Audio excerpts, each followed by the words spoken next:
Hey everyone, it is Wednesday. Christmas is almost here.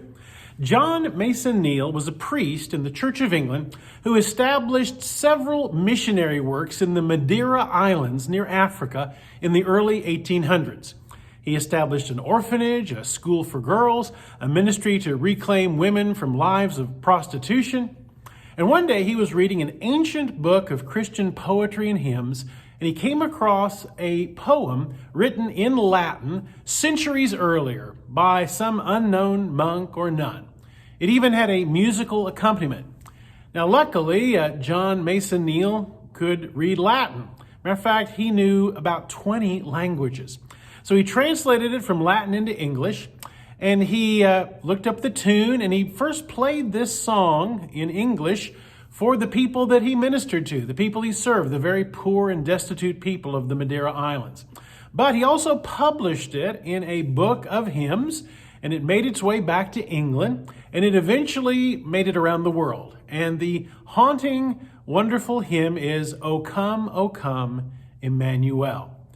Now, the first verse is the most familiar, O come, Emmanuel, and ransom captive Israel that mourns in lonely exile here, until the Son of God appear. Rejoice, rejoice, Emmanuel shall come to thee, O Israel.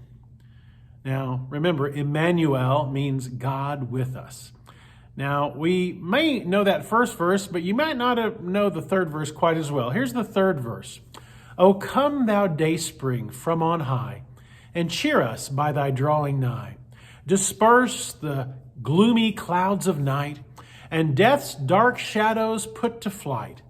Rejoice, rejoice, Emmanuel shall come to thee, O Israel.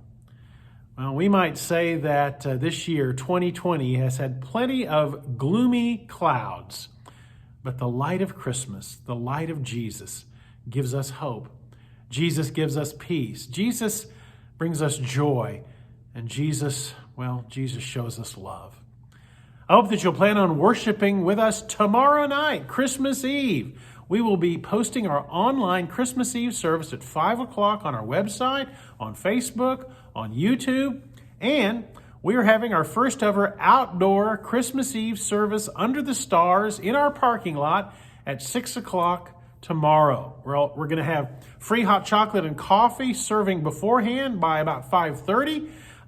Plan on coming, bringing a lawn chair and maybe a blanket, dress warmly, or you can even stay in your car. We'll be broadcasting it over a shortwave radio signal. You can tune in on your car radio. But however you worship with us, online, in our parking lot, both, we want you to worship with us tomorrow, to worship the God who gave us the greatest gift of all, the gift of his only Son, because God is good all the time.